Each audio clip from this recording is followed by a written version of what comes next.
Novel Seni Beladiri ke-198. Audio 9 Sutra Matahari. Edisi ke-2936 hingga 2940. Yuiwei, jangan katakan apa-apa lagi, kata Nenek Liu kepada Xiao Yuiwei. Saya yakin pasti ada pengkhianat dalam keluarga Xiao kita, tetapi saya tidak akan menuduh siapapun dengan salah. Cepat atau lambat saya akan menemukan buktinya. Jika Anda tidak ingin ada lagi orang tak bersalah dari keluarga Xiao yang terbunuh, Anda harus menangani masalah ini dengan serius. Nenek Liu perlahan melirik anggota keluarga Xiao dan berbicara. Nenek Liu tahu dalam hatinya bahwa Xiao Qinglian memiliki akar yang dalam di keluarga Xiao, dan akan sulit menuduhnya tanpa bukti kuat. Terlebih lagi, ada beberapa ahli surgawi dari keluarga Xiao yang berdiri di pihak Xiao Qinglian. Jika mereka terus berdebat, akan sulit bagi pihak mereka untuk menang. Keluarga Xiao tampaknya tidak bersatu, tetapi malah penuh tipu daya. Ye Tianfei berpikir dalam hati ketika melihat pemandangan ini. Hanya saja ini masalah keluarga mereka dan tidak ada hubungannya denganku. Jika ada orang di keluarga Xiao yang ingin berurusan denganku, aku tidak akan bersikap sopan, tidak peduli siapapun dia, terutama Xiao Qinglian ini. Lain kali, jika dia jatuh ke tanganku, aku tidak akan pernah menunjukkan belas kasihan. Ye Tianfei mensibir dalam hatinya. Paman, kita tidak bisa membiarkan anak bernama Ye ini tinggal bersama kita. Kita harus segera mengusirnya. Xiao Qinglian tiba-tiba menunjuk ke arah Ye Tianfei dan berteriak. Xiao Qinglian, sudah cukup. Jangan coba-coba. Apa kau benar-benar berpikir aku tidak berani menyerangmu? Xiao Huan tidak tahan lagi. Dia melangkah maju, alisnya terangkat dan wajahnya penuh amarah. Wajah Nenek Liu juga menjadi gelap. Bagaimanapun, Ye Tianfei pernah menyelamatkan hidupnya, dan semua orang di keluarga Xiao mengetahuinya. Namun, Xiao Qinglian terus mengejek dan mempermalukan Ye Tianfei, dan Nenek Liu merasa malu. Mulai saja, Xiao Huan, jangan pikir aku takut padamu. Aku sedang memikirkan keluarga Xiao kita. Kurasa semua orang seharusnya sudah mendengar bahwa bocah bermarga Ye ini telah menyinggung banyak kekuatan besar, termasuk golongan gelap, kota iblis, kota sihir, kuil para dewa, dunia bawah, Del. Dan orang-orang dari kekuatan besar ini sekarang mencarinya untuk menyelesaikan masalah di seluruh dunia. Dalam situasi ini, jika orang-orang dari keluarga Xiao kita terlalu dekat dengan bocah bermarga Ye ini, bagaimana jika itu menyebabkan kesalahpahaman di antara kekuatan-kekuatan besar itu, dan mereka mengira bahwa keluarga Xiao kita berada dalam kelompok yang sama dengannya, maka mungkin keluarga Xiao kita akan terlibat olehnya. Xiao Qinglian berkata sambil mensibir. Setelah mendengar kata-kata Xiao Qinglian, banyak anggota keluarga Xiao sedikit mengubah ekspresi mereka dan menatap Ye Tianfei. Karena apa yang dikatakan Xiao Qinglian tidak salah. Sekarang banyak orang dari kekuatan besar mencari Ye Tianfei untuk menyelesaikan masalah. Wajah Ye Tianfei menjadi gelap dan matanya dingin. Ye Tianfei tahu dalam hatinya bahwa Xiao Qinglian sedang mencoba mempersulitnya. Xiao Huan, kalian berdua membawa anak ini ke sini atas keinginan kalian sendiri, yang hanya akan merugikan keluarga Xiao kita. Di mata kalian berdua, apakah anak bermarga Ye ini lebih penting daripada keluarga Xiao kita? Paman-paman terkasih, jika menurut kalian apa yang kukatakan masuk akal, usir anak bermarga Ye ini segera, atau ada cara yang lebih baik, yaitu dengan segera menangkapnya dan menyerahkannya kepada pasukan besar itu. Aku yakin saat itu pasukan besar itu pasti akan memiliki kesan yang jauh lebih baik terhadap keluarga Xiao kita. Ini adalah kesempatan bagi keluarga Xiao kita untuk berteman dengan pasukan besar itu. Meskipun keluarga Xiao kita tidak perlu menjilat pasukan besar itu, seharusnya tidak menjadi hal yang buruk jika kita dapat memperbaiki hubungan. Xiao Qinglian tidak menunggu Xiao Huan menjawab, dan melanjutkan. Qinglian, apa yang kau katakan masuk akal. Keluarga Xiao kita benar-benar tidak boleh terlalu dekat dengannya, agar tidak menimbulkan kesalahpahaman dari kekuatan lain. Setelah mendengar apa yang dikatakan Xiao Qinglian, lelaki tua berpakaian hijau itu mengangguk setuju. Itu memang masuk akal. Para abadi lainnya dari keluarga Xiao juga angkat bicara. Saya membawa Tuan Muda Ye ke sini, dan Tuan Muda Ye juga menyelamatkan saya. Karena Anda tidak ingin bersama Tuan Muda Ye, maka baiklah, Tuan Muda Ye, ayo kita pergi. Liu Laolao berkata dengan suara yang dalam, lalu berbalik dan pergi. Lao Lao Liu, pikir-pikir dulu sebelum bertindak. Banyak kekuatan besar yang mencari anak ini untuk menyelesaikan masalah. Jika kau tetap bersamanya, kau akan mudah terlibat. Seorang pria parubaya dari keluarga Xiao berteriak. Itu urusanku dan tidak ada hubungannya denganmu. Jawab Nenek Liu. Benar sekali, kamu tidak ingin bersama Tuan Muda Ye, tapi kami ingin bersama Tuan Muda Ye. Xiao Huan dan Xiao Yuiwei juga berbalik dan mengikuti Lao Lao Liu. Belasan anggota keluarga Xiao yang diselamatkan Ye Tianfei sebelumnya juga mengikuti di belakang Nenek Liu, karena mereka adalah orang kepercayaan Nenek Liu. Ye Tianfei secara alami mengikuti Liu Lao Lao. Lao Lao Liu, dia hanyalah seorang keturunan muda. Apakah pantas bagimu untuk menghancurkan persatuan dalam keluarga Xiao demi dia? Pria parubaya dari keluarga Xiao berkata tanpa daya. Ketika aku disergap dan dibunuh oleh keluarga Zan dan kelompok angin hitam, kau tidak terlihat dimanapun. Untungnya, Tuan Ye mengambil tindakan, jadi aku bisa datang ke sini hidup-hidup.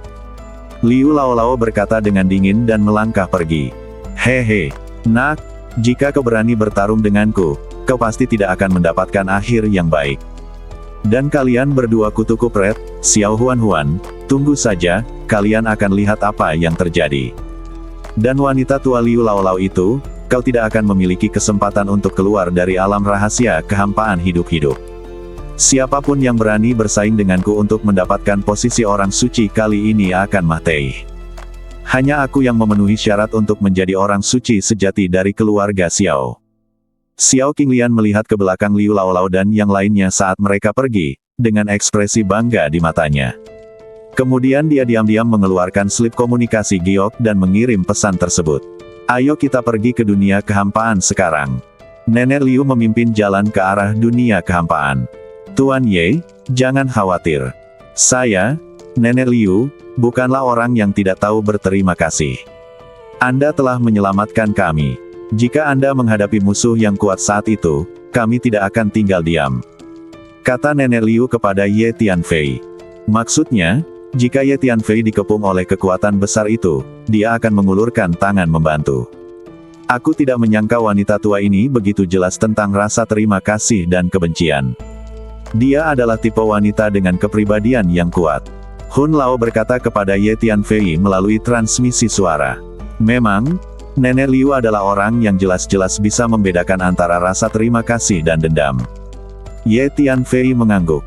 Ye Tianfei mengerti bahwa dia telah memprovokasi banyak kekuatan besar, dan sekarang kekuatan besar itu mencarinya untuk menyelesaikan masalah di mana-mana. Dalam keadaan seperti itu, sangat jarang Liu Lao Lao bersedia berjanji untuk membantunya menghadapi musuh yang kuat bersama-sama.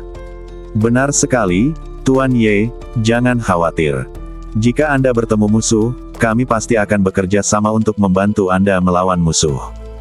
Nenek Liu mengajari kami dua saudara perempuan sejak kami masih kecil bahwa kita harus membalas kebencian ketika ada balas dendam dan membalas kebaikan ketika ada kebaikan. Tidak boleh ada ambiguitas. Kata Xiao Yuiwei. Terima kasih atas kebaikanmu. Tapi aku bisa menghadapi musuh biasa. Ye Tianfei menjawab sambil tersenyum, tetapi dia masih sangat bersyukur di dalam hatinya. Ada hal lain yang tidak dikatakan Ye Tianfei. Jika dia menghadapi musuh yang kuat yang tidak dapat dia hadapi, saudara perempuan Liu Lao Lao dan Xiao Huan tidak akan membantu sama sekali. Pada saat ini, semakin banyak orang yang bergegas ke arah yang sama. Jelaslah bahwa setiap orang akan menuju ke dunia kehampaan. Mereka yang menuju alam ketiadaan semuanya merupakan kekuatan yang relatif kuat atau mereka yang memiliki warisan kuno dari berbagai kelompok dunia di laut kekosongan kekacauan.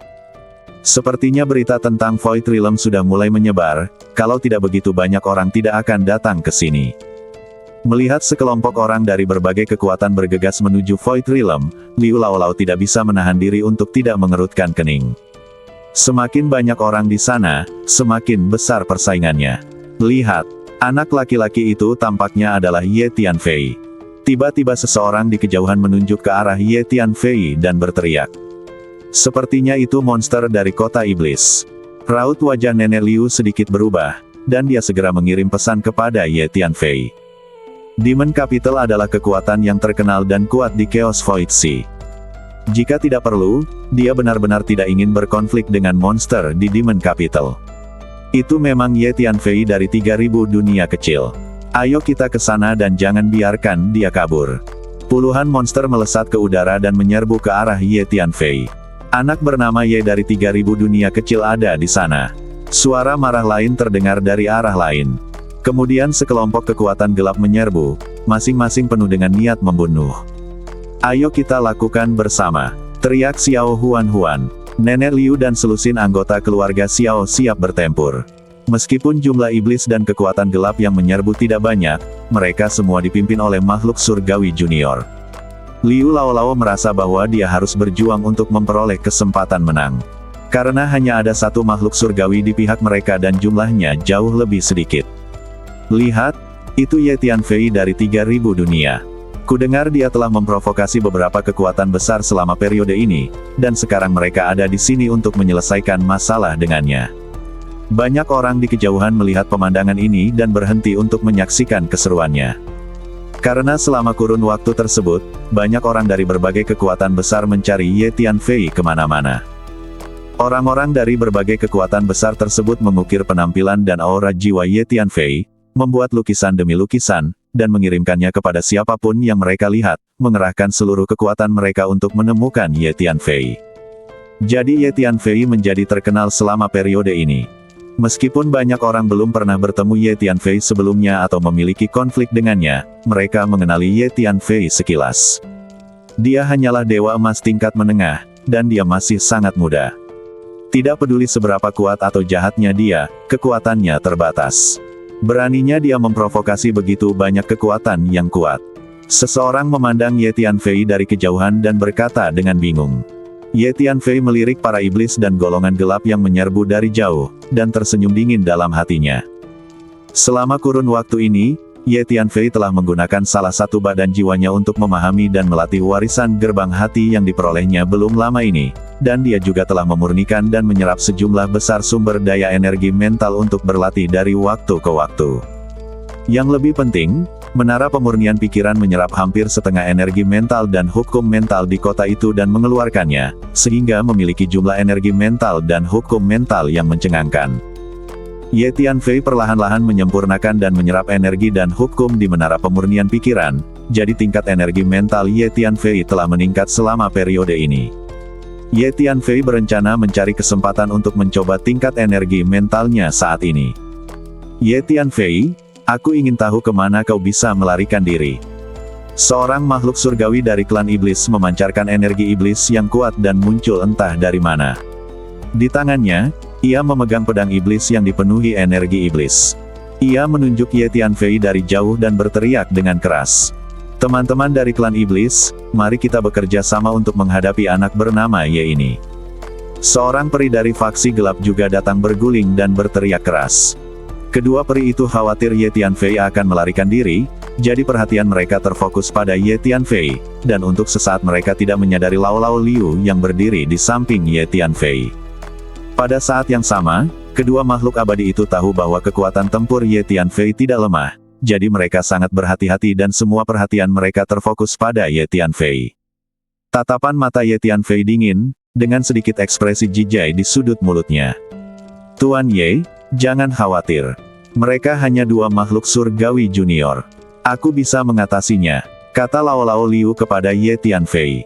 Namun, begitu Liu Laolao selesai berbicara, Ye Tianfei langsung bertindak dan menggunakan kunci pikiran. Dua belenggu tak kasat mata muncul pada saat yang sama dan dipasang pada badan kedua makhluk surgawi junior. Kedua makhluk surgawi junior itu berlari cepat ketika tiba-tiba mereka merasakan badan mereka tenggelam dan jatuh ke bawah. Kemudian Ye Tianfei menggunakan pedang hati tak terlihat lagi. Ah! Kedua makhluk surgawi junior itu berteriak pada saat yang sama. Kemudian Ye Tianfei menggunakan pedang hati tak terlihat untuk menyerang orang-orang dari dua kekuatan di belakang dua dewa surgawi junior. Setan dan golongan gelap semuanya berteriak. Ini terlalu kuat dan terlalu aneh. Ketika Liu Laolao melihat pemandangan ini, dia sedikit tertegun.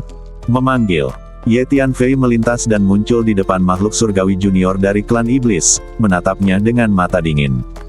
Sebagai orang sepertimu, kualifikasi apa yang kau miliki untuk membiarkanku melarikan diri? Apakah ada kebutuhan bagiku untuk melarikan diri? Ye Tianfei berkata dengan dingin. Anak laki-laki bernama Ye, kau. Makhluk surgawi junior dari ras iblis ini ditekan oleh kunci pikiran dan berjuang keras. Sekarang melihat Ye Tianfei datang di depannya, dia sangat takut sehingga hatinya berbulu. Dia tidak lagi memiliki momentum yang dimilikinya sekarang. Pergilah ke neraka, kata Ye Tianfei ringan sambil melambaikan tangannya, dan cahaya pedang tebal pun menyapu. Gemuruh. Makhluk surgawi junior itu merasakan kekuatan pedang yang mengerikan. Dia meraung, dan energi iblis dalam badannya mengalir keluar. Api iblis yang mengamuk juga menyala, mencoba membakar esensi dan darahnya sendiri dalam pertarungan yang putus asa. Ye Tianfei langsung menggunakan pedang hati tak terlihat untuk menyerang badan dan jiwanya secara bersamaan. Dengan suara berderak, badan penguasa iblis itu terpotong-potong oleh cahaya pedang. Nak, tunggu saja, aku akan membalaskan dendammu. Saat berikutnya, badan jiwa penguasa iblis ini muncul tidak jauh dari sana. Separuh badannya telah terpotong, menjadi jiwa yang tersisa. Ia mengeluarkan teriakan melengking, lalu berbalik dan pergi. Hehe, kau tidak bisa melarikan diri. Huang Sang sudah siap. Badan hantu hitam berkilau muncul, menghalangi jalan jiwa penguasa iblis ini. Itu adalah pembudidaya hantu. Jiwa penguasa iblis yang belum lengkap itu gemetar ketakutan. Huang Sang telah menyendiri di menara hantu selama periode ini, memurnikan dan menyerap banyak inti roh buaya, yang sangat meningkatkan kekuatannya. Tidak lagi sulit baginya untuk menghadapi badan jiwa yang tidak lengkap dari seorang dewa surgawi junior. Klon klan darah juga muncul, memurnikan dan menyerap sisa darah dan saripati Dagieng dari penguasa surgawi klan iblis ini. Pada saat ini, makhluk surgawi junior dari golongan gelap melihat Ye Tianfei membunuh makhluk surgawi junior dari klan iblis hanya dengan lambaian tangannya, dan tahu bahwa keadaan tidak baik, jadi dia berbalik dan melarikan diri. Namun, Ye Tianfei jauh lebih cepat darinya, dan dengan sekejap badannya, dia menghalangi jalannya. Ye Tianfei menggunakan pedang jantung tak kasat mata untuk menjatuhkan makhluk surgawi junior itu, lalu menebas dengan beberapa pedang berturut-turut, mencekik makhluk surgawi junior dari faksi gelap itu hingga berkeping-keping. Huang Sang dan klon vampirnya bergegas mendekat pada saat yang sama, menyerap pecahan jiwa serta saripati Dagieng dan darah yang ditinggalkan oleh makhluk surgawi gelap ini. Pada saat ini, semua anggota faksi gelap dan klan iblis telah dibunuh oleh Ye Tianfei dengan pedang hati tak terlihat, tidak ada seorang pun yang hidup. Pedang hati tak kasat mata yang sekarang digunakan Ye Tianfei dapat dengan mudah menghadapi para dewa surgawi utama, apalagi para dewa emas. Ulat sutra naga bertanduk emas dan Hu Miao juga muncul saat ini. Keduanya sangat rakus akan harta benda dan menjarah semua harta benda yang ditinggalkan oleh anggota kedua pasukan sebelum mereka berhenti. Ayo pergi. Ye Tianfei berkata kepada Nenek Liu dan yang lainnya, tampak tenang dan kalem, seolah membunuh golongan gelap dan klan iblis adalah masalah sepele. Dia begitu kuat hingga bisa membunuh dua makhluk surgawi junior dengan mudah. Bahkan aku mungkin tidak bisa membunuh dua makhluk surgawi junior semudah dia. Lao Liu merasa sangat terkejut. Tuan Ye, Anda menjadi semakin kuat. Mata indah Xiao Huan dan Xiao Yuiwei menatap Ye Tianfei dengan kagum, dan Xiao Yuiwei berteriak seperti seorang gadis penggemar kecil. Pada periode berikutnya, Ye Tianfei bertemu dengan orang-orang kuat itu beberapa kali berturut-turut. Setiap kali, Ye Tianfei menyerang dengan kekuatan dan membunuh orang tanpa ampun. Tidak lama kemudian, Ye Tianfei membunuh 3 makhluk surgawi junior lainnya. Tentu saja, ada juga sejumlah besar dewa emas dari berbagai kekuatan besar. Tuan Muda Ye, Anda telah membunuh begitu banyak orang dari pasukan besar itu, mereka pasti tidak akan menyerah begitu saja. Sepanjang jalan, Lao Liu melihat dengan mata kepalanya sendiri bahwa Ye Tianfei terus membunuh anggota pasukan besar yang ditemuinya. Dia merasa sedikit takut dan tidak bisa menahan diri untuk tidak berkata kepada Ye Tianfei. Bahkan jika aku tidak membunuh mereka, mereka tidak akan menyerah begitu saja. Daripada begitu, lebih baik aku membunuh mereka sesuka hatiku. Singkatnya, mereka berani memprovokasiku, jadi mereka harus membayar harganya. Ini wajar saja, Ye Tianfei menjawab dengan tenang. Pemuda ini sangat tegas dalam membunuh. Liu Lao hanya bisa menghela nafas dalam hatinya. Menurut informasi yang kuterima, kita seharusnya bisa segera mencapai lokasi dunia hampa. Beberapa hari kemudian, Lao Lao Liu tiba-tiba berkata, "Oh, akhirnya kita sampai." Ye Tianfei tak dapat menahan kegembiraannya saat mendengar itu. Segera setelah itu, sejumlah besar orang berkumpul di tempat yang membingungkan di depan. Di suatu tempat di depan, ada pintu emas megah yang tertanam di kehampaan, memancarkan suasana kuno dan misterius. Ada 3 karakter besar terukir di atas gerbang, alam kehampaan. Itu memang dunia kehampaan. Dunia legendaris ini benar-benar telah ditemukan. Teriak jiwa yang tersisa. Pada saat ini, sejumlah besar makhluk hidup telah berkumpul di depan gerbang alam void, mengelilinginya dengan rapat. Saudara Meng. Pada saat ini, Ye Tianfei melihat sosok yang dikenalnya dan tidak bisa menahan kegembiraannya. Kakak Ye. Ketika Ye Tianfei mendapati orang itu, sosok yang dikenalnya itu langsung merasakan napas Ye Tianfei dan tiba-tiba berbalik untuk melihat ke arah Ye Tianfei. Kemudian seorang pria berjubah putih berubah menjadi cahaya putih dan langsung datang di depan Ye Tianfei. Pria berjubah putih itu tidak lain adalah pria bernama Meng yang telah mengundang Ye Tianfei untuk minum anggur siantai di 3000 dunia. Meng Wu. Ketika Liu Laolao melihat lelaki berjubah putih itu, dia merasa bahwa lelaki itu tampak familiar. Setelah mengingatnya sebentar, dia langsung mengenali identitasnya dan tidak bisa menahan rasa terkejut. Karena dia pernah melihatnya sebelumnya, dia langsung mengenalinya. "Haha, Saudara Ye, aku tahu kamu akan datang ke alam rahasia kehampaan." Meng Wu berkata sambil tertawa lebar, tampak sangat antusias. "Terima kasih, Saudara Meng, karena telah memberitahu saya berita bahwa alam rahasia void telah dibuka. Kalau tidak, saya pasti akan melewatkan alam rahasia ini." Jawab Ye Tianfei. "Saudara Ye, sama-sama. Bagaimana mungkin orang berbakat seperti Saudara Ye mau tinggal di satu kelompok dunia saja? Cepat atau lambat, dia akan keluar dari 3000 dunia, besar dan kecil." Kata Meng Wu. "Tuan Ye, apakah Anda kenal Meng Wu?" Nenek Liu mendengarkan percakapan antara Ye Tianfei dan Meng Wu dan sedikit terkejut, karena Meng Wu adalah seorang jenius muda yang terkenal di laut kekosongan kekacauan, dan asal-usulnya sangat misterius. Dikatakan bahwa ia kemungkinan besar berasal dari kekuatan yang sangat kuno. Meskipun kekuatan kuno ini sekarang sangat rendah hati, tidak banyak orang di laut kekosongan kekacauan yang ingin memprovokasinya. "Ya, Saudara Meng dan aku sudah saling kenal sebelumnya." Ye Tianfei mengangguk. "Aku tidak menyangka dia pernah mengenal Meng Wu sebelumnya. Apakah dia benar-benar dari kelompok dunia terpencil itu?" Liu Laolao sedikit tidak percaya. "Saudara Meng, ternyata kau adalah seorang dewa surgawi tingkat tinggi. Aku dulu mengira kau hanyalah seorang dewa emas." Ye Tianfei telah melihat tingkat kekuatan Meng Wu yang sebenarnya saat ini, dan berkata dengan heran. Ketika dia berada di 3000 dunia besar dan kecil sebelumnya, Ye Tianfei mengira Meng Wu adalah dewa emas. Sekarang Ye Tianfei mengerti bahwa Meng Wu pasti telah menyamarkan wilayah dan kekuatannya saat itu. "Hahaha, Saudara Ye, dengan kekuatan dan bakatmu saat ini, tidak lama lagi kekuatanku tidak akan ada apa-apanya bagimu. Saat pertama kali bertemu denganmu di 3000 dunia, kekuatan tempurmu hanya berada di level dewa emas, tetapi sekarang, ku dengar kau telah membunuh beberapa dewa surgawi. Saudara Ye, ketenaranmu telah berkembang pesat selama ini. Aku yakin bahwa setelah ekspedisi ke alam rahasia ketiadaan ini, reputasimu akan segera menyebar di antara generasi muda di seluruh laut kekosongan kekacauan." Kata Meng Wu sambil tertawa lebar. "Saudara Meng, Anda terlalu baik." Ye Tianfei berkata dengan rendah hati. Pada saat ini, Ye Tianfei tiba-tiba tidak mengubah ekspresinya, tetapi sosoknya melintas dan dia dengan cepat mundur. Saat mundur, Ye Tianfei mengirim pesan kepada Liu Laolao dan Meng Wu, memberitahu mereka bahwa musuh yang kuat sedang menyerang mereka.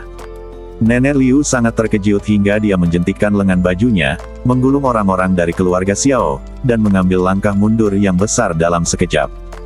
Sebuah tinju besar muncul di depan Ye Tianfei, berisi kekuatan tinju yang sangat mengerikan, memancarkan rune energi misterius, dan bergemuruh ke arah Ye Tianfei. Angin tinju yang bergulung langsung menenggelamkan Ye Tianfei.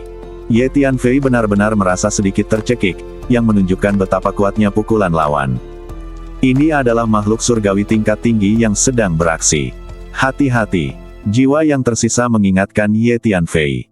Pada saat ini, kekuatan jiwa Ye Tianfei juga merasakan sosok yang muncul di balik tinju besar ini. Sosok itu tampak seperti seorang pria, memancarkan fluktuasi energi yang mengerikan di sekujur badannya. Ini adalah fluktuasi energi dari makhluk surgawi tingkat tinggi. Memangnya kenapa kalau aku makhluk surgawi tingkat tinggi? Ye Tianfei berteriak keras, dan dengan sebuah pikiran, dia secara bersamaan melancarkan kunci pikiran dan pedang hati tak terlihat. Hebat! Sebuah suara terdengar, tampak sangat terkejut, dan kemudian serangan tinju besar itu jelas melambat sedikit. Ye Tianfei mengaktifkan sepatu bot waktunya dan menggerakkan badannya, langsung menciptakan jarak yang jauh antara dirinya dan lawan. Meskipun kunci pikiran dan pedang hati tak terlihat yang digunakan Ye Tianfei saat ini tidak dapat menyebabkan kerusakan substansial pada makhluk surgawi tingkat tinggi, mereka dapat mengganggu dan menahan lawan. Datang lagi. Seorang pria berpenampilan kuno telah datang ke suatu tempat tidak jauh di depan Ye Tianfei. Dia meraung dan kemudian meninju Ye Tianfei lagi. Kekuatan yang terkandung dalam pukulan ini lebih kuat dari yang sebelumnya. Kekuatan tinju yang tak berujung dan mengerikan langsung memenuhi ruang, seolah-olah satu demi satu gunung suci yang tak terlihat menekan Ye Tianfei dari arah yang berbeda. Tanda tinju besar muncul dan muncul di atas kepala Ye Tianfei, terus membesar. Suara nyanyian kuno datang dari tanda tinju ini, sakral dan kuno, seolah-olah berasal dari dunia kuno. Pada saat ini Ye Tianfei merasakan tekanan luar biasa. Makhluk surgawi tingkat tinggi memang sakti. Ye Tianfei tidak dapat menahan rasa takjub dalam hatinya. Tuan Ye, hati-hati, orang ini sangat kuat. Aku bahkan tidak bisa menahan tekanan energinya. Ketika Lao Lao Liu melihat Ye Tianfei diserang, dia ingin maju untuk membantu, tetapi tinju besar di langit menyebabkan terlalu banyak tekanan padanya, membuatnya sulit untuk bergerak. Ye Tianfei menggunakan trik yang sama lagi dan sekali lagi menggunakan kunci pikiran dan pedang hati tak terlihat. Kunci mental dipasang pada badan pria itu, dan pedang mental tak kasat mata menyerang badannya. Meskipun laki-laki ini sangat kuat, dia tidak mampu mempertahankan dirinya terhadap serangan Mind Lock dan Invisible Heart Sword, dan ekspresi terkejut muncul di wajahnya.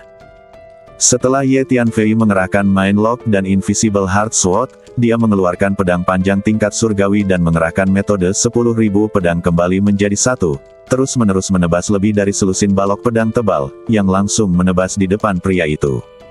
Pada saat yang sama, Ye Tianfei juga menggunakan pedang jiwa untuk menyerang badan jiwa pria itu. Pada saat yang sama, sejumlah besar bendera formasi melesat keluar dari badan Ye Tianfei, mengembang tertiup angin, dan langsung menyusun lusinan formasi berskala besar, bergemuruh ke arah pria itu. Hebat, hebat, ada formasi tingkat seperti itu. Pria itu sangat terkejut melihat Ye Tianfei menyusun begitu banyak formasi dalam sekejap, dan berteriak berulang kali. Saudara Lu, tolong hentikan di titik itu dan jangan rusak hubungan kita. Pada saat ini Meng Wu tiba-tiba berbicara. Setelah mendengar apa yang dikatakan Meng Wu, Ye Tianfei tiba-tiba mengerti. Awalnya, Ye Tianfei mengira kalau orang yang tiba-tiba menyerangnya itu mungkin berasal dari salah satu kekuatan besar yang menaruh dendam padanya, tapi sekarang sepertinya dia datang bersama Meng Wu, dan dia tiba-tiba menyerangnya untuk menguji kekuatannya. Hahaha, Saudara Meng, jangan khawatir, aku tahu apa yang kulakukan. Sebelum Ye Tianfei sempat berbicara, pria itu tertawa terbahak-bahak, lalu sosoknya melesat dan dia mundur dalam sekejap, dan semua serangannya lenyap. Ya, itu benar-benar hebat. Seorang dewa emas tingkat menengah mampu bertarung denganku sejauh ini. Sungguh menakjubkan. Jenius muda yang mampu membuat Saudara Meng memandangnya dengan berbeda memang luar biasa. Pria itu berhenti, menatap Ye Tianfei, dan memujinya berulang kali. Kau terlalu baik. Kau sudah menjadi makhluk surgawi tingkat tinggi di usia yang masih muda.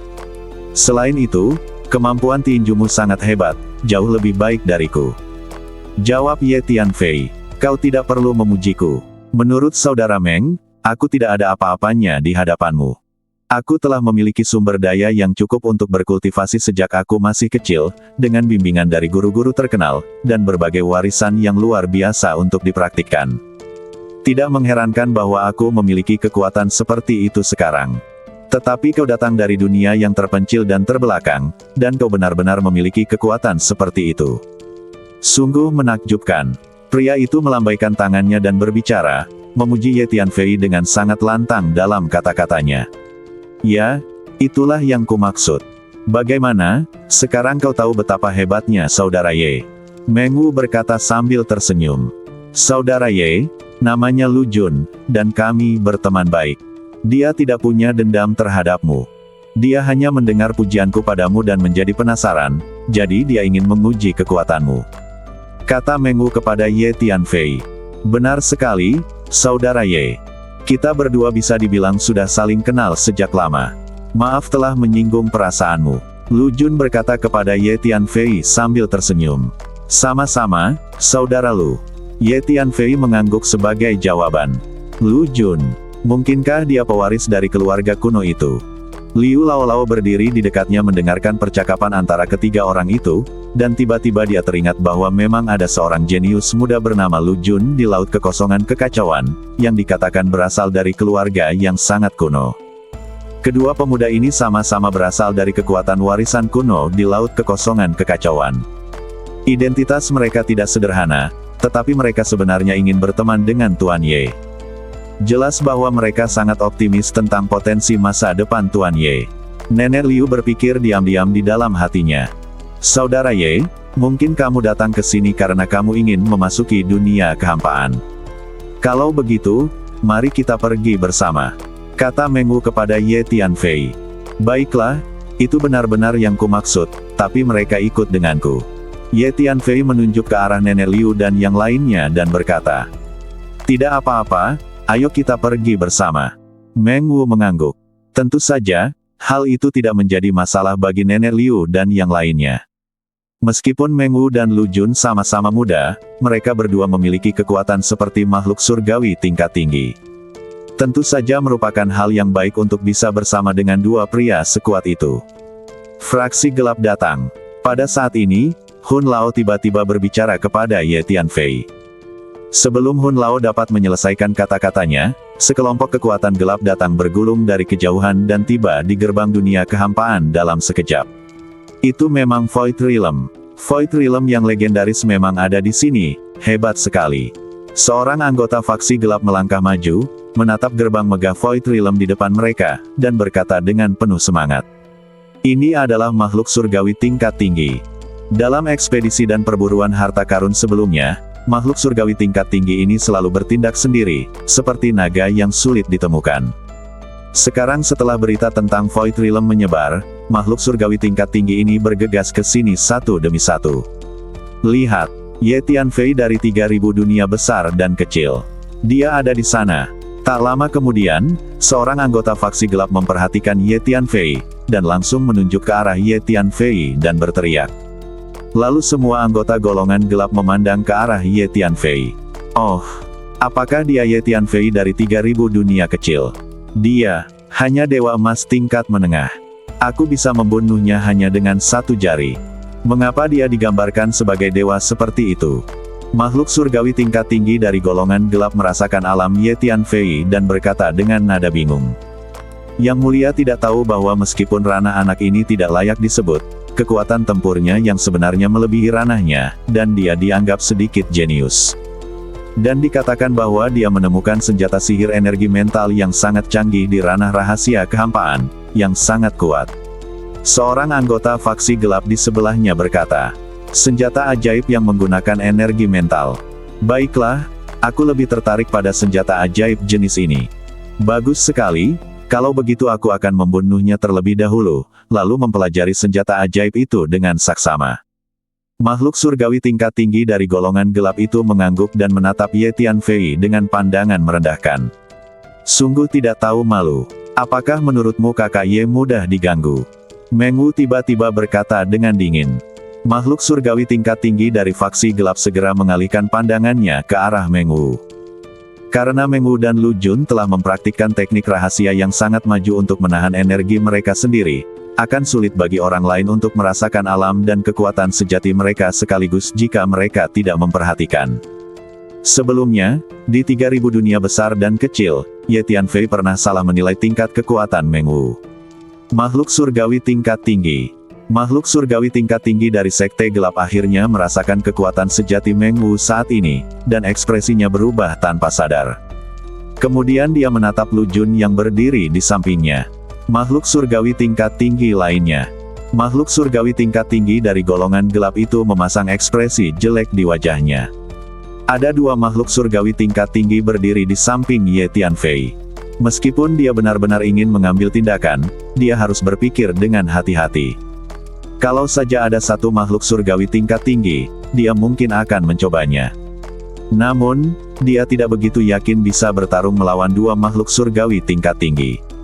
Anak ini jelas berasal dari kelompok dunia terpencil dan terbelakang di antara 3.000 dunia besar dan kecil.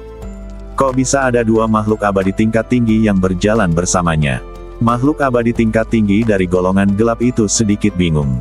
Kebanyakan makhluk surgawi tingkat tinggi dari Sekte Gelap ini biasanya bersembunyi di markas besar Sekte Gelap untuk berlatih dan jarang keluar, jadi mereka tidak mengenali Meng Wu dan Lu Jun untuk sementara waktu. Kutu kupret.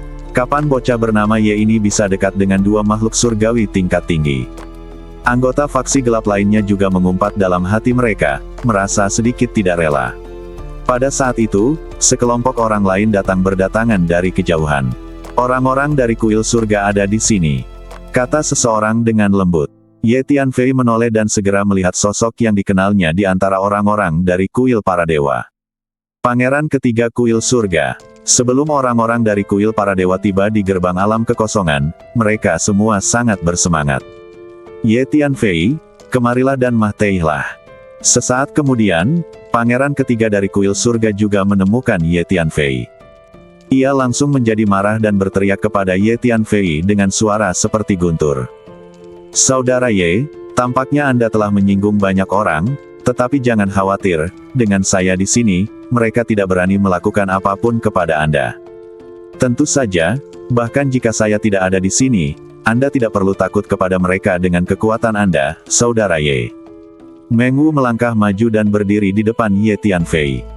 Lu Jun juga melangkah maju dan berdiri bahu-membahu dengan Meng Wu. Ye Tianfei sangat bersyukur ketika mengetahui Meng Wu dan Lu Jun bersedia membelanya. Sebenarnya kedua orang ini tidak begitu dekat dengannya, tetapi mereka berinisiatif untuk membelanya. Kalian berdua, kalian Meng Wu, kalian Lu Jun.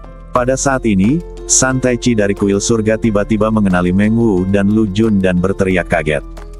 Meskipun pangeran ketiga memiliki status yang luar biasa dan sangat berkuasa, ia sedikit waspada terhadap Meng Wu dan Lu Jun karena identitas dan asal-usul mereka lebih misterius daripada dirinya dan mereka juga lebih kuat.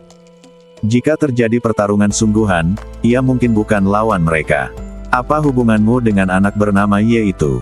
Pangeran ketiga tidak bisa menahan diri untuk tidak mengerutkan kening dan bertanya. Dia merasa agak aneh. Ye Tianfei berasal dari salah satu dari 3.000 dunia, kelompok dunia yang relatif terbelakang dan lemah. Bagaimana dia bisa mengenal Meng Wu dan Lu Jun, dan tampaknya cukup akrab dengan mereka. Dengan adanya Meng Wu dan Lu Jun, akan sedikit sulit baginya untuk menghadapi Ye Tianfei. Hehe, pangeran ketiga, kau sangat sombong. Sepertinya kau terlalu banyak ikut campur dalam banyak hal. Apa hubungan kita dengan saudara Ye? Apa aku perlu menjelaskannya padamu? Lu Jun berkata sambil mensibir. Kau, wajah pangeran ketiga berubah drastis karena marah, tetapi dia tidak berdaya untuk saat ini. Pangeran ketiga, hal terpenting saat ini adalah memasuki dunia hampa untuk berpetualang. Meng Wu dan Lu Jun sama-sama sangat kuat, jadi jangan berkonflik dengan mereka untuk saat ini. Tunggu sampai para guru surgawi yang sempurna dari kuil Dewa Surgawi kita tiba, maka tidak akan terlambat untuk menghadapi mereka. Seorang pria parubaya di sebelah pangeran ketiga berkata dengan lembut. Anak bernama Ye, tunggu saja, aku akan menyelesaikan masalah ini denganmu cepat atau lambat. Pangeran ketiga melotot ke arah Ye Tianfei dan berkata sambil menggertakkan giginya. Ketika dia memikirkan apa yang terjadi di kota itu, dia ingin segera mencabik-cabik Ye Tianfei, tetapi pada akhirnya dia menahan diri, menjentikkan lengan bajunya, berbalik dan mengabaikan Ye Tianfei. Kemudian datanglah pasukan yang lebih kuat dan kuat serta pasukannya. Anak laki-laki bernama Ye, kemarilah dan mahtei. Seorang iblis jangkung dari kota iblis meraung begitu dia melihat Ye Tianfei. Tetapi ketika iblis itu melihat Meng Wu dan Lu Jun, dia harus menahan diri dan tidak menyerang Ye Tianfei untuk sementara waktu. Karena iblis ini hanya makhluk surgawi tingkat tinggi, dan dia juga tahu bahwa Meng Wu dan Lu Jun sangat kuat, jadi dia tidak percaya diri untuk menang. Raungan. Di kejauhan, puluhan burung pemangsa terbang di udara, dan di punggung setiap burung pemangsa berdiri kurang lebih orang-orang dari keluarga Zhan. Zhan Yuan ada di antara mereka. Itu Ye Tianfei. Dialah yang telah merusak rencanaku berkali-kali. Kita tidak boleh melepaskannya. Zhan Yuan melihat Ye Tianfei segera setelah dia tiba dan langsung menunjuknya dan mulai berteriak. Raungan. Seketika, 4 atau 5 binatang perang tingkat surgawi datang bergulung-gulung untuk menghadapi Ye Tianfei. Duar. Lu Jun melangkah maju dan melancarkan pukulan. Sebuah tanda tinju besar muncul dengan berbagai macam rune yang melekat padanya. Pukulan itu begitu kuat sehingga ia berhasil memukul mundur semua binatang perang dengan kekuatan surgawi hanya dengan satu pukulan. Kemudian, para penguasa keluarga Zhan juga menemukan Lu Jun dan Meng Wu. Setelah mempertimbangkan situasinya, mereka memilih untuk tidak mengambil tindakan untuk sementara waktu. Nak, tunggu saja, aku tidak akan pernah melepaskanmu. Aku tidak bisa melampiaskan kebencianku jika aku tidak membunuhmu. Zhan Yuan menatap Ye Tianfei dan berkata dengan dingin. Aku akan menunggumu, kata Ye Tianfei ringan. Saudara Ye, karaktermu sungguh baik. Menghadapi begitu banyak kekuatan dahsyat, kamu tampak begitu tenang. Lu Jun memperhatikan bahwa ekspresi Ye Tianfei sangat tenang dari awal hingga akhir, seolah-olah tidak ada riak sama sekali, dan dia tampaknya tidak takut dengan kekuatan dahsyat yang datang silih berganti. Tidak ada gunanya takut. Aku sudah menjalin permusuhan dengan kekuatan besar ini. Jika mereka ingin berurusan denganku, aku akan melawan gerakan mereka. Jawab Ye Tianfei. Ye Tianfei tidak tahu berapa banyak pertarungan berdarah yang telah dialaminya selama ini. Dia benar-benar telah berjalan melewati Gunung Mahyiyat dan Lautan Darah, dan karakternya telah lama ditempa menjadi sangat tangguh. Belum lagi situasi saat ini, Ye Tianfei juga telah mengalami banyak situasi yang lebih berbahaya. Semuanya, sudah dipastikan bahwa pintu di depan kita adalah pintu menuju dunia kehampaan yang legendaris. Ayo masuk tanpa basa-basi lagi. Pada saat ini, seorang lelaki tua jangkung dan kurus di kejauhan berkata dengan keras. Gerbang menuju dunia hampa ini ditemukan 2 hari lalu, dan kemudian beritanya menyebar. Orang-orang terus berbondong-bondong ke sini, tetapi belum ada yang berhasil masuk. Pertama, ada beberapa orang dari pasukan besar yang menjaga gerbang menuju Void Realm. Mereka menunggu para immortal tingkat tinggi dan immortal sempurna di pasukan mereka dan tidak mau membiarkan orang dari pasukan lain masuk dengan mudah. Kedua, Void Realm adalah alam rahasia yang sangat misterius dalam legenda. Karena misterinya, semua orang merasa sedikit takut, jadi sejauh ini belum ada yang berhasil masuk. Sekarang semakin banyak orang yang berkumpul, dan banyak makhluk surgawi tingkat tinggi dan bahkan makhluk surgawi yang sempurna dari kekuatan besar telah tiba satu demi satu. Jadi akhirnya seseorang tidak tahan lagi dan ingin memasuki dunia kehampaan. Baiklah, ayo masuk. Banyak orang menjawab dengan keras. Banyak orang tidak sabar untuk masuk. Kecelakaan. Semua orang mulai bergerak menuju gerbang dunia hampa, seperti air pasang. Masuk. Akhirnya seseorang berteriak, memimpin dan bergegas maju, mendorong pintu menuju dunia kehampaan. Duar. Sebuah suara misterius yang agung dan jauh datang dari dunia kehampaan, menyebabkan jiwa semua orang bergetar dan merasa sedikit goyah. Nafas perubahan kehidupan yang tiada henti terpancar darinya. Semua orang seketika menjadi hikmat dan bermartabat, seakan-akan mereka datang ke dunia suci. Lalu seseorang mengambil alih dan bergegas masuk. Masuk. Melihat seseorang memimpin, yang lain tidak mau ketinggalan, dan mereka semua menggunakan keterampilan mereka, seperti segerombolan belalang yang lewat, dan bergegas ke gerbang dunia hampa.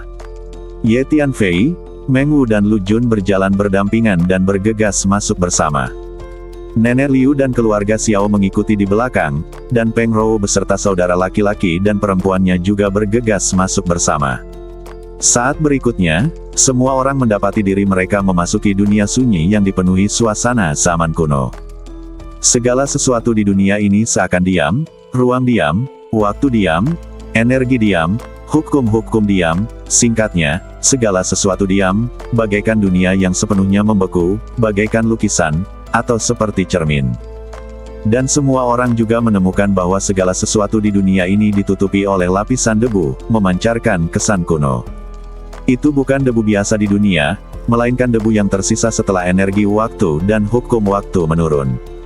Tiba-tiba seorang lelaki tua menunjuk debu di seluruh dunia dan berteriak kaget.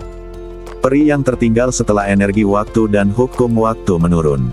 Kebanyakan orang terkejut setelah mendengar apa yang dikatakan lelaki tua itu. Senior, apakah energi waktu dan hukum waktu juga akan membusiuk? Bukankah energi dan hukum dunia ini abadi? Seorang pemuda tak kuasa menahan diri untuk bertanya. Tentu saja, jika waktunya terlalu lama, energi dan hukum juga akan membusiuk. Misalnya, beberapa formasi kuno yang tersisa dari zaman kuno, setelah terkikis oleh hukum dalam jangka waktu yang lama, secara bertahap akan membusiuk, dan akhirnya bahkan menghilang sepenuhnya dan menjadi tidak ada. Apakah Anda mengerti maksud saya? Kepribadian lelaki tua itu lebih seperti seorang guru, dan ketika dia mendengar seseorang bertanya, dia segera memberikan instruksi. Ya, senior menggunakan energi formasi sebagai analogi dan saya langsung memahaminya. Terima kasih telah menjawab pertanyaan saya. Pemuda itu tiba-tiba menyadari dan segera berkata dengan hormat. Para peri ada di mana-mana di dunia ini. Bukankah itu berarti semua energi dan hukum di dunia ini telah membusiuk? Kalau begitu, jumlah waktu yang telah dialami dunia ini pasti mengerikan.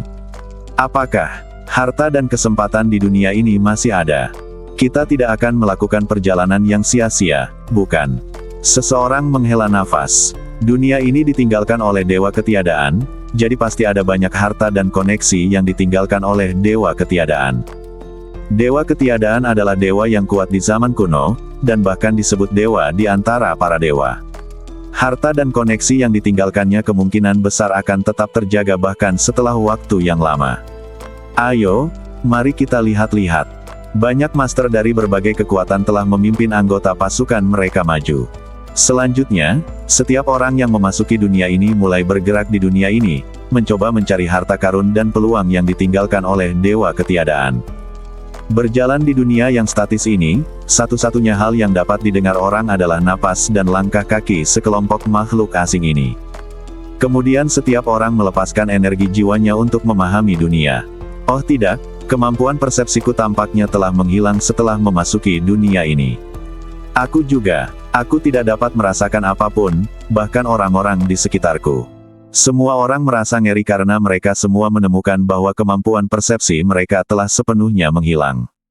Dunia ini aneh sekali, aku bahkan tidak bisa merasakan apapun.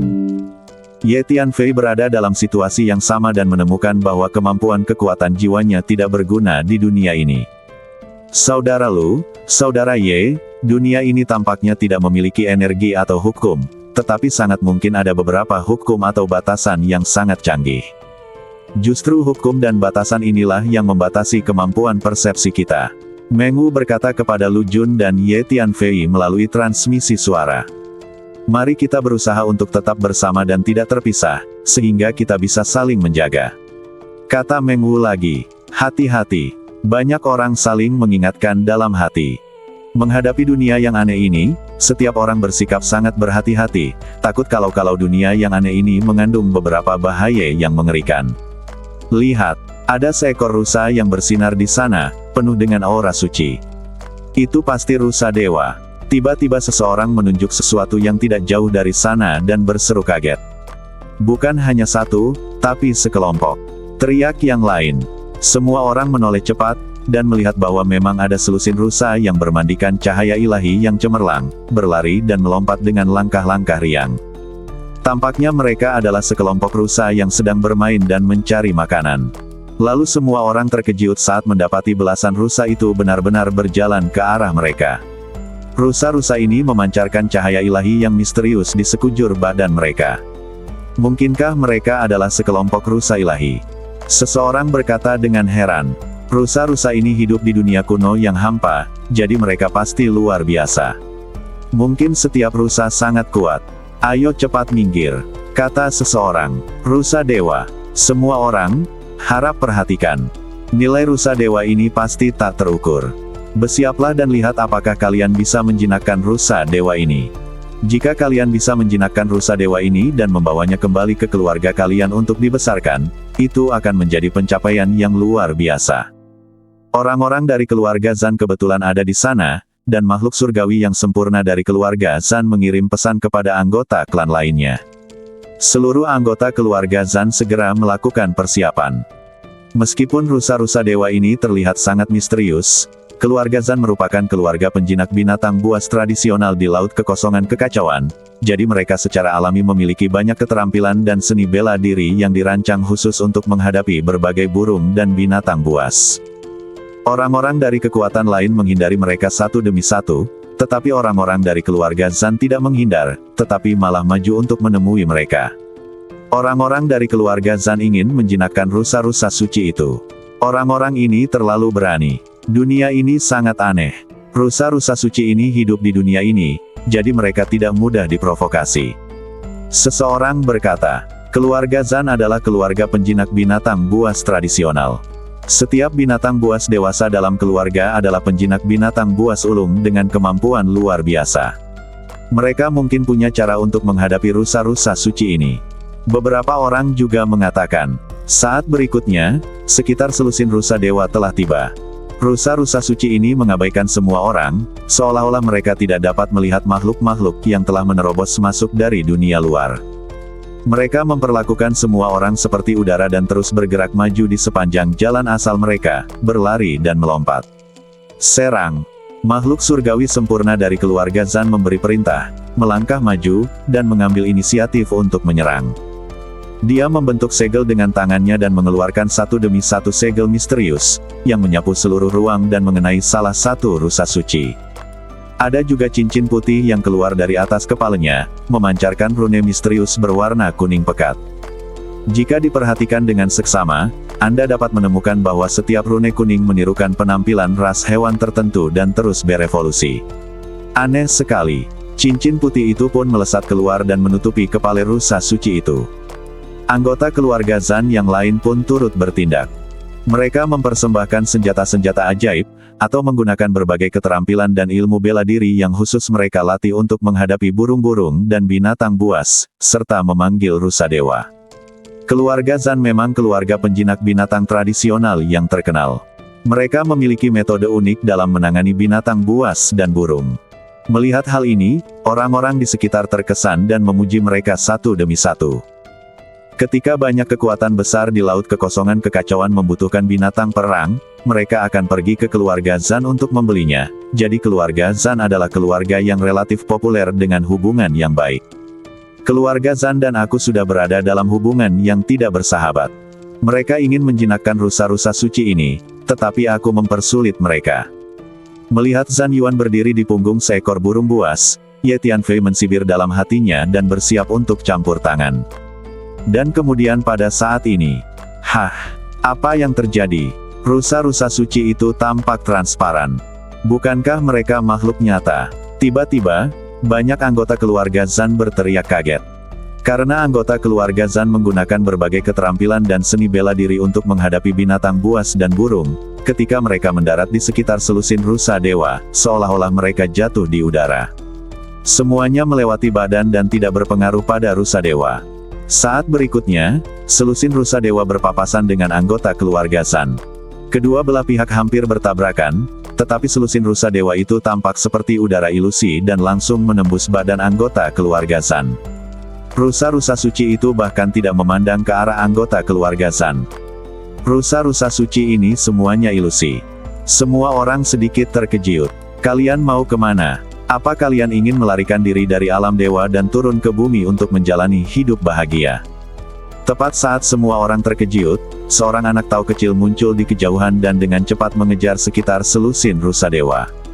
Benar-benar ada orang di dunia ini. Atau anak kecil ini juga ilusi. Semua orang terkejut dan bingung ketika melihat anak tau kecil itu berlari ke arah mereka. Lihat, ada area istana di sana, dan sepertinya ada orang yang tinggal di sana. Tiba-tiba seseorang menunjuk ke kejauhan, ke arah bocah tau kecil itu berlari, dan berteriak. Semua orang segera menoleh dan melihat gugusan istana yang mempesona dengan warna-warna yang gemerlap. Ada burung bangau menari dan naga terbang. Menatap kompleks istana yang mempesona di kejauhan, semua orang tercengang. Karena sebetulnya banyak sekali orang yang lalu lalang di kompleks istana itu. Sejumlah besar anak-anak Tao berjalan-jalan, menanam berbagai tanaman herbal, memberi makan berbagai binatang dan burung mistis, membawa air, membuat api, atau berlatih meditasi dan pernapasan. Dari kejauhan, tempat itu tampak seperti markas suatu sekte, dan anak-anak Tao itu tampaknya adalah pengikut sekte tersebut. Tapi, aku ingat tidak ada apa-apa di arah itu tadi, bagaimana bisa sekelompok istana ini tiba-tiba muncul? Seseorang bertanya dengan bingung. Pada saat ini, bocah Tao kecil yang berlari dari kejauhan telah tiba di depan anggota keluarga Zan. Kemudian, di mata semua orang yang terkejut, bocah Tao kecil itu telah melewati anggota keluarga Zan. Beberapa anggota keluarga Zan ingin menghindar, tetapi gerakan badan bocah Tao kecil itu terlalu cepat, dan mereka sama sekali tidak punya waktu. Kemudian bocah Tao kecil itu melewati badan anggota keluarga Zan ini seperti hantu, seperti air yang mengalir.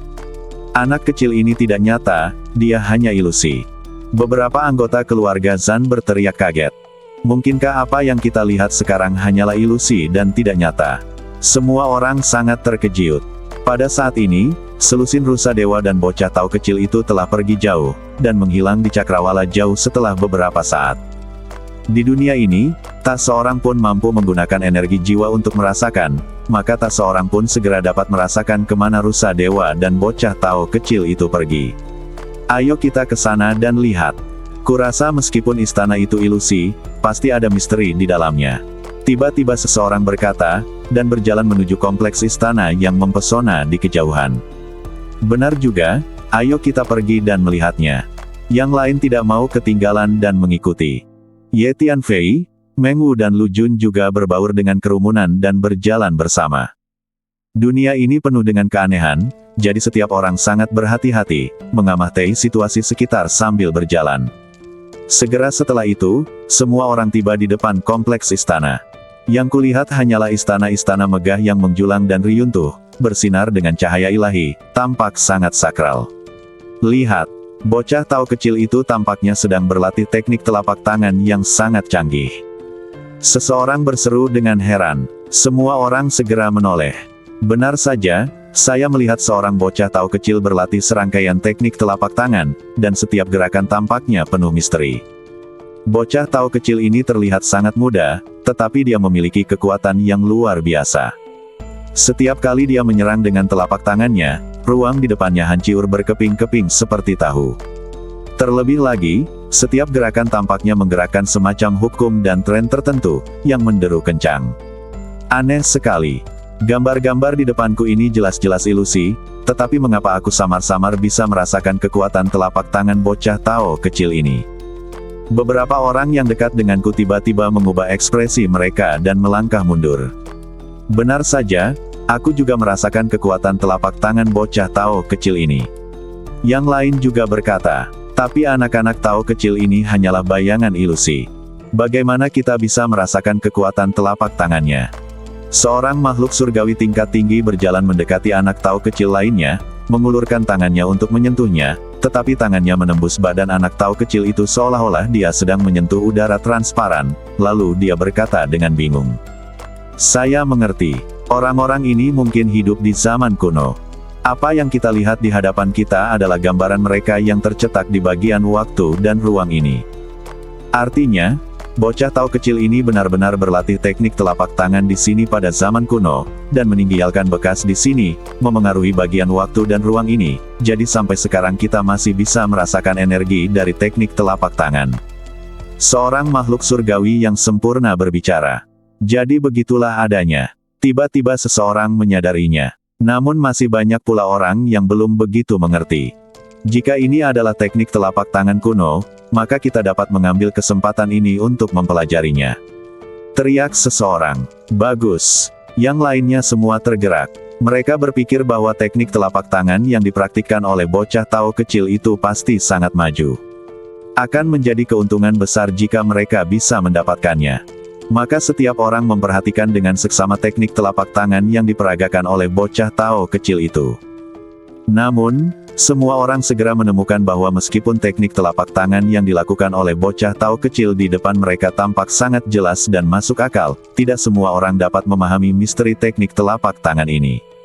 Ini memberi orang perasaan bahwa tidak ada cara untuk mempelajarinya.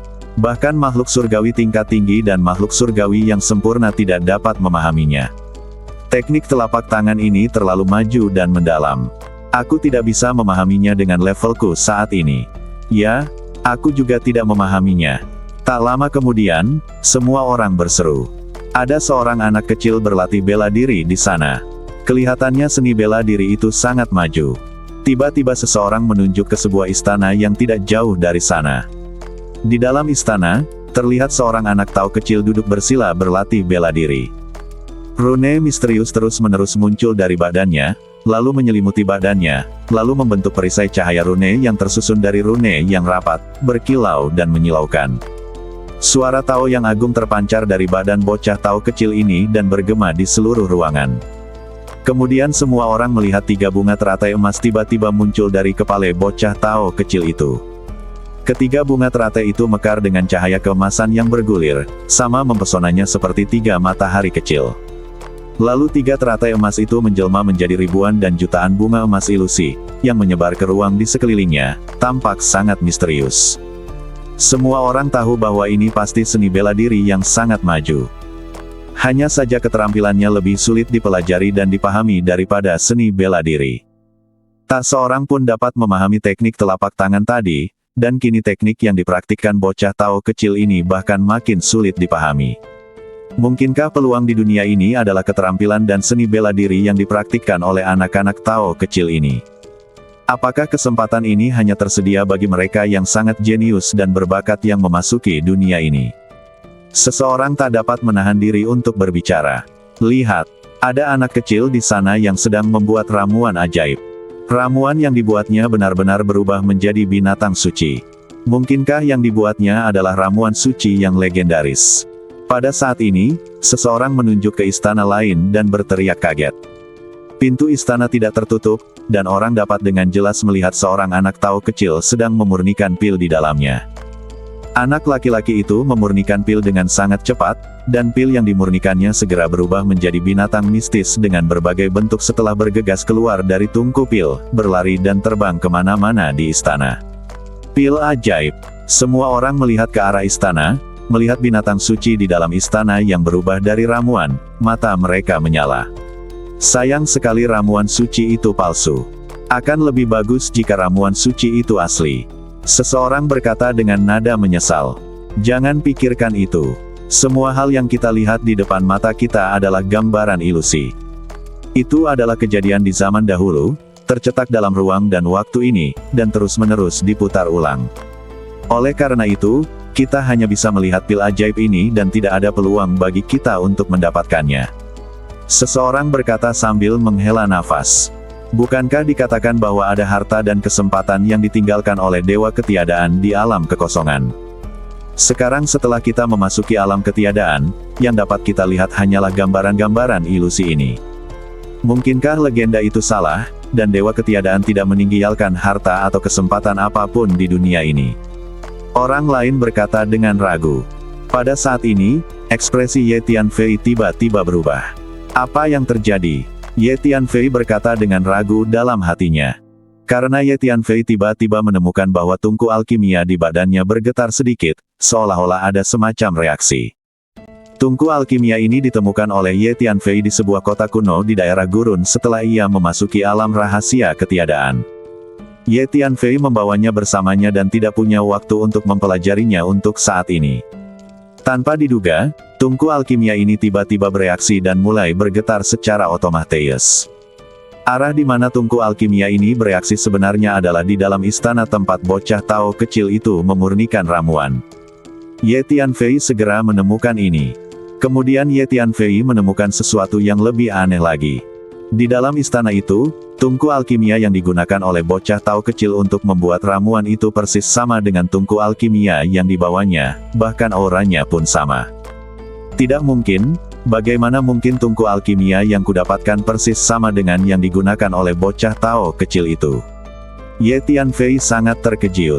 Setiap kali tungku alkimia yang digunakan oleh bocah Tao kecil itu bergetar, tungku alkimia yang kubawa juga bergetar bersamanya. Bahkan arah dan frekuensi guncangannya pun sama persis. Aneh sekali. Ye Tianfei menemukan sesuatu yang lebih mengejutkan dan hampir berteriak keras. Mungkinkah tungku alkimia yang digunakan oleh bocah Tao kecil itu adalah yang ada padaku? Adegan bocah Tao kecil yang sedang memurnikan ramuan di depan kita mungkin terjadi pada zaman kuno dan membekas dalam ruang dan waktu ini. Tungku alkimia yang ada di tanganku adalah tungku yang digunakan oleh bocah Tao kecil untuk membuat ramuan saat itu. Lalu aku mendapatkannya secara tidak sengaja dan membawanya kembali ke sini. Ye Tianfei tiba-tiba memiliki tebakan yang berani. Mungkin seperti ini. Ye Tianfei terus membandingkan tungku alkimia yang digunakan oleh Taois kecil itu dengan tungku alkimia di badannya sendiri, dan akhirnya memastikan bahwa ini memang tungku alkimia yang sama.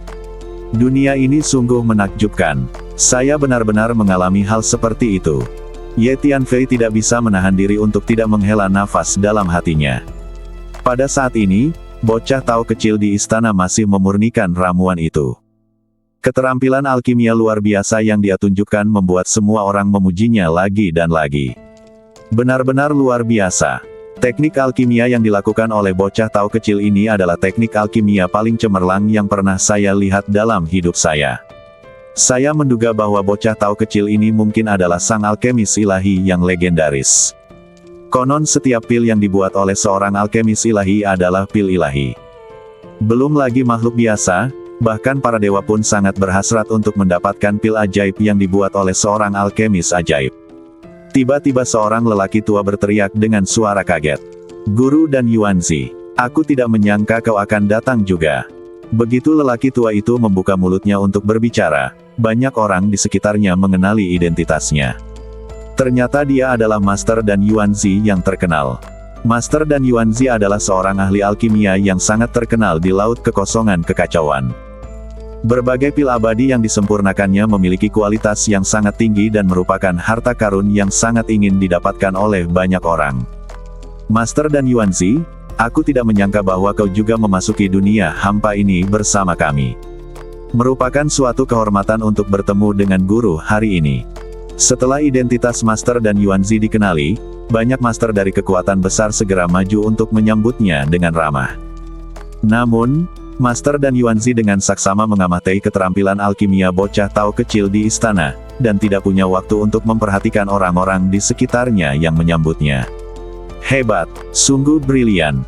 Guru Dan Yuanzi memujinya berulang kali. Bahkan Guru Dan Yuanzi sangat memujinya, yang menunjukkan bahwa keterampilan alkimia anak itu memang sangat tinggi. Faktanya, bocah kecil ini mampu memurnikan ramuan ajaib. Tidak perlu diragukan lagi keterampilan alkimianya, yang pasti sangat tinggi. Saya khawatir bahkan Master Dan Yuanzi tidak dapat dibandingkan dengannya. Bagaimanapun, Master Dan Yuanzi hanyalah seorang alkemis abadi. Orang-orang di sekitar tidak bisa menahan diri untuk berpikir diam-diam dalam hati mereka setelah mendengar pujian Guru Dan Yuanzi. Pada saat ini, bocah Tao kecil di istana tampaknya telah mencapai momen paling kritis dalam memurnikan ramuan itu. Dia menari dengan gembira, dan membentuk segel dengan tangannya, berulang kali membuat segel misterius, yang terus-menerus disuntikkan ke dalam tungku alkimia. Pada saat yang sama, bocah Tao kecil itu terus melambaikan lengan bajunya dan melemparkan sejumlah besar berbagai obat ajaib yang tampak sangat berharga dan berkilauan dengan cahaya ilahi yang menyilaukan ke dalam tungku alkimia. Selama proses ini, tungku alkimia di depan bocah Tao kecil itu terus bergetar, dan guncangannya menjadi semakin hebat. Tungku alkimia di badan Ye Tianfei juga terus bergetar. Inti dari hukum kekacauan besar semuanya ada di dalam tungku alkimiaku. Tiba-tiba, alkimia anak Tao kecil itu tampaknya telah mencapai langkah paling kritis, dan dia berteriak. Gemuruh.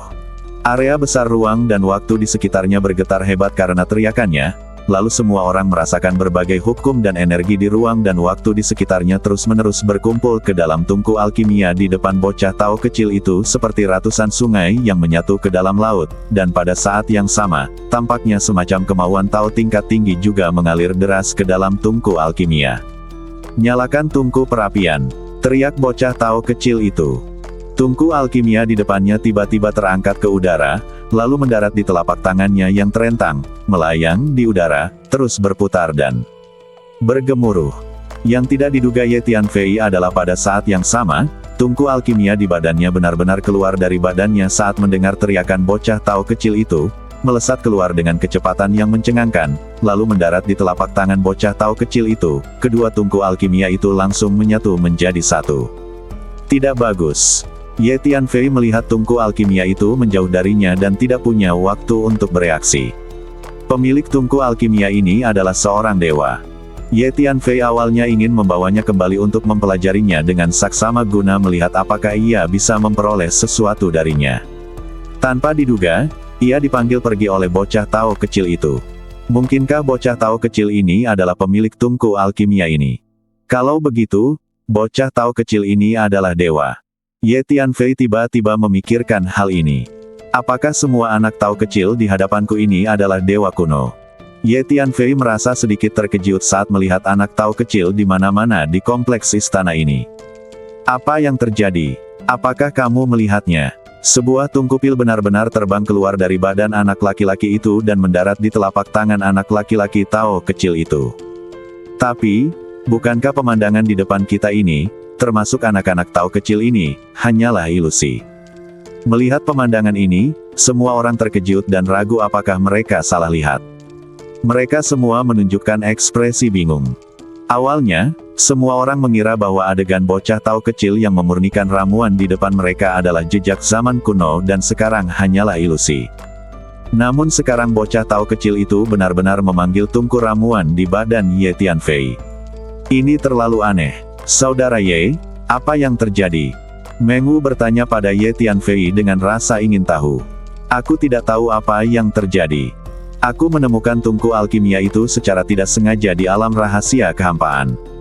Ye Tianfei menjawab dengan jujur. Anak muda, apakah tungku alkimia itu milikmu? Kelihatannya bukan barang biasa. Pada saat ini, Master dan Yuanzi tiba-tiba menatap Ye Tianfei dan bertanya.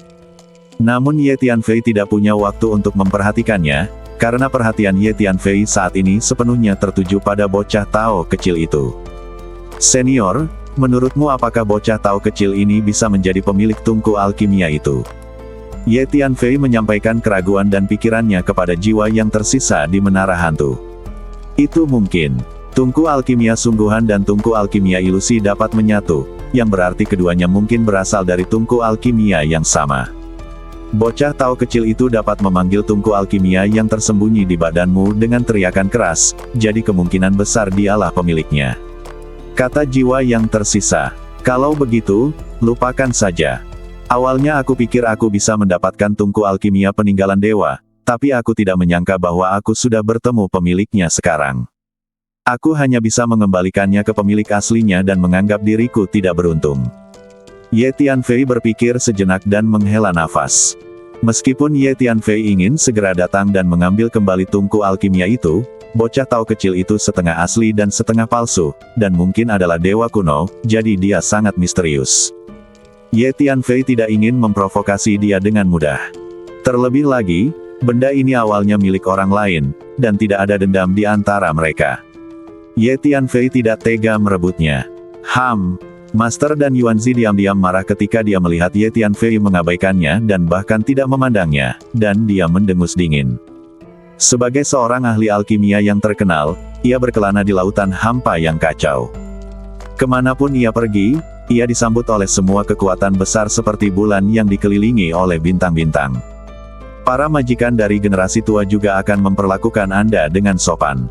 Sekarang dia melihat bahwa Ye Tianfei, seorang junior, mengabaikan pertanyaannya dan merasa sedikit malu. Tentu saja, dia merasa kesal. Pilnya sudah siap. Pada saat ini, bocah Tao kecil di istana tiba-tiba berteriak. Akhirnya ramuannya siap. Duar. Tutup tungku alkimia tiba-tiba terbuka oleh aliran saripati ramuan, dan sebuah pil suci dengan cahaya putih yang menyilaukan melompat keluar dari tungku, tampaknya mengandung saripati surga dan misteri yang tak terbatas. Gemuruh. Suara gemuruh dari jalan raya terdengar, dan awan warna-warni terbentuk, mengelilingi pil suci berwarna putih, terlihat sangat ajaib. Pada saat ini, pil ajaib putih itu tiba-tiba berubah menjadi seekor kelinci putih kecil yang lucu. Ia tampak memiliki kehidupan dan mulai berlarian di dalam istana. Setelah bocah tao kecil itu selesai memurnikan ramuan, dia duduk bersila di aula istana dan memejamkan mata untuk beristirahat. Tungku alkimia diletakkan di tanah di depannya.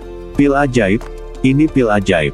Seru dan Yuanzi saat melihat pemandangan ini, sangat bersemangat. Saya sangat beruntung bisa melihat seorang senior memurnikan pil ajaib.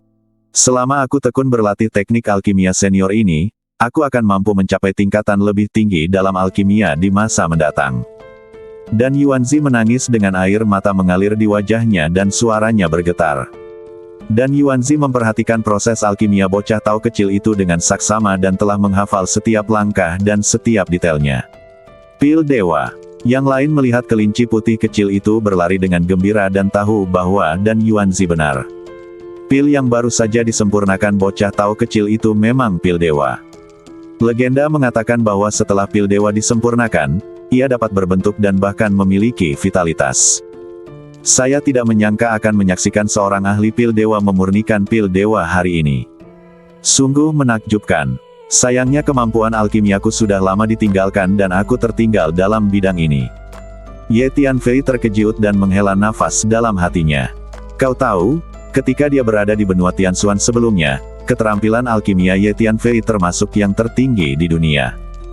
Kemudian, setelah dia meninggalkan benua Tianxuan, keterampilan alkimianya menjadi yang terbaik di dunia untuk jangka waktu tertentu. Namun, saat kekuatannya semakin kuat dan dia secara bertahap bergerak menuju dunia yang lebih luas, terutama setelah menerobos ke negeri dongeng, keterampilan alkimia Ye Tianfei mulai gagal untuk mengimbangi. Jangankan pil ajaib, Ye Tianfei sekarang tidak dapat memurnikan pil peri.